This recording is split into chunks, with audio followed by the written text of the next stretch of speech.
আসসালামু আলাইকুম। আশা করি আল্লাহর রহমতে সবাই ভালো আছেন। আজকে আপনাদের সাথে শেয়ার করব একেবারে সহজভাবে ভীষণ মজার মুসমুসে মশারের ডালের পাকন পিঠা। তো ভিডিওটি না টেনে পুরোটা দেখার অনুরোধ রইল, তাহলে আপনারাও খুব সহজেই শিখে নিতে পারবেন মশারের ডালের পাকন পিঠা।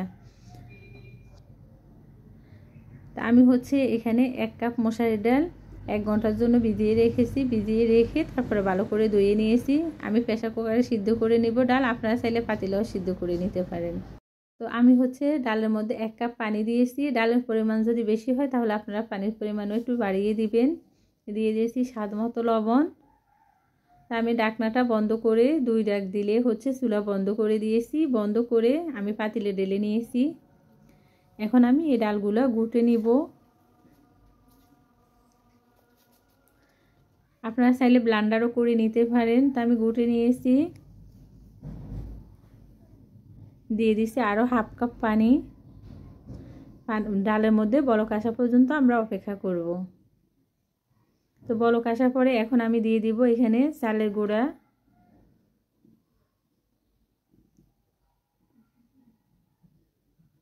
তা আমি 1.5 কাপ পানির মধ্যে 1 কাপ চালের গুঁড়া দিয়েছি। আমি ঢাকনা দিয়ে ঢেকে রেখেছি 5 মিনিট। তো 5 মিনিট পরে আমি ঢাকনা সরিয়ে নেড়ে চেড়ে কাই তৈরি করে নেব। চালের গুঁড়াগুলো অবশ্যই আমাদেরকে 5 মিনিটের জন্য সিদ্ধ করে নিতে হবে, তাহলে খুবই সুন্দর কাই তৈরি হবে। চালের গুঁড়াগুলো সিদ্ধ হবে। আমি 5 মিনিটের জন্য ঢেকে রেখে দিব। আবারও 5 মিনিট পরে আমি একটু গরম থাকা অবস্থায় কাইগুলো মলে নিব। অবশ্যই একটু গরম থাকা অবস্থায় আমাদেরকে কাইগুলো মলে নিতে হবে। আমি হাতের মধ্যে একটু তেল নিয়েছি। আপনারা চাইলে তেলের পরিবর্তে ঘিও দিতে পারেন এখানে। তা আমি বড় একটা লেচি নিয়েছি। এখন আমি বড় করে একটা রুটি বেলে নেব।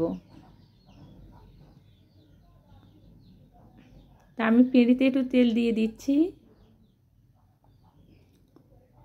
আর এই রুটিটা আমাদেরকে মোটা করে বেলতে হবে।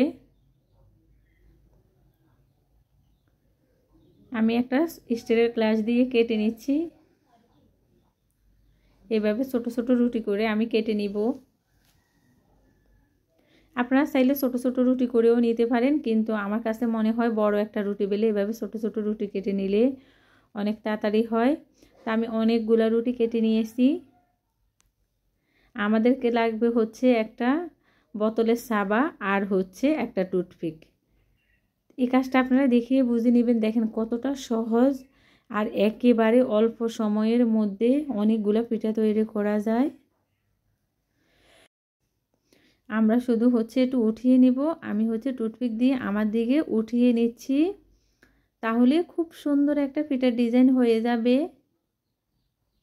আর এই পিঠাটা খেতে ভীষণ মজার হয়। একবার এই শীতে বানিয়ে খাবেন, ভীষণ মুচমুচে আর রসালো।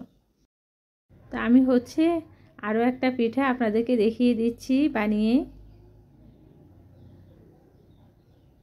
দেখেন কতটা সহজ আর খুবই সুন্দর লাগে দেখতে এই ডিজাইনটি।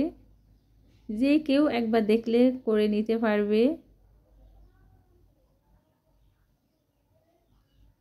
আমি একইভাবে সবগুলো পিঠা বানিয়ে নিব। আর আপনাদের হাতের কাছে খেজুর কাটা থাকলে আপনারা খেজুর কাটা দিয়েও এই ডিজাইনটি করে নিতে পারেন। তো আমি একইভাবে সবগুলো পিঠা বানিয়ে নিয়েছি। দেখেন কতটা সুন্দর হয়েছে। আর আমি অনেকগুলো পিঠা বানিয়েছি। এখন আমি শিরা তৈরি করে নিব। আমি পাতিলের মধ্যে 2 কাপ পানি দিয়েছি। দিয়ে দিয়েছি 1 কাপ চিনি, দিয়েছি গরম মশলা, এলাচ আর দারুচিনি, দিয়েছি একটু লবণ। আমি মোট 1.5 কাপ চিনি দিয়েছি। আমার শিরাগুলো হয়ে গেছে। এক তারে শিরা তৈরি করে নিয়েছি। আমি শিরাগুলো এক পাশে উঠিয়ে নিব। আমি শিরাগুলো এক পাশে রেখে পিঠাগুলো সেঁকে নিব তেলের মধ্যে। আমি চুলার মধ্যে আগে থেকে তেল গরম বসিয়ে রেখেছি। এই পিঠাগুলো ভাজার সময় অবশ্যই আমাদেরকে চুলা মিডিয়াম আঁচে দিয়ে ভাজতে হবে, তাহলে পিঠাগুলো বাইরে ভিতরে মুসমুসে হবে। আর আমরা যদি চুলা হাই হিটে দিয়ে ভাজি তাহলে উপর থেকে কালার আসবে, ভিতরে মুসমুসে হবে না।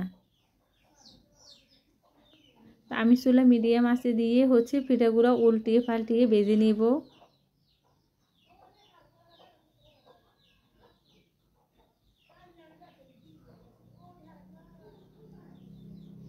আমার এই পিঠার রেসিপি আপনাদের যদি ভালো লেগে থাকে প্লিজ আমার চ্যানেলটি সাবস্ক্রাইব করবেন, লাইক দিবেন, শেয়ার করবেন। তা আমার হচ্ছে এই পিঠাগুলো ভাজা হয়ে গেছে, এখন আমি উঠিয়ে নিব। খুবই সুন্দর কালার এসেছে। তা আমি একইভাবে সবগুলো পিঠা হচ্ছে বেজে নিয়েছি, দেখেন কতটা সুন্দর হয়েছে। এখন এই পিঠাগুলো আমি ওই যে শিরা বানিয়েছি শিরার মধ্যে দিয়ে উল্টিয়ে পাল্টিয়ে তারপরে উঠিয়ে নিব।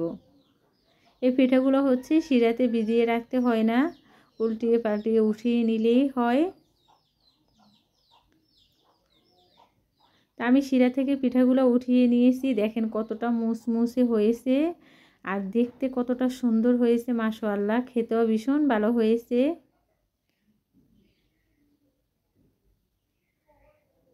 তো সবাই ভালো থাকবেন, আল্লাহ হাফিজ।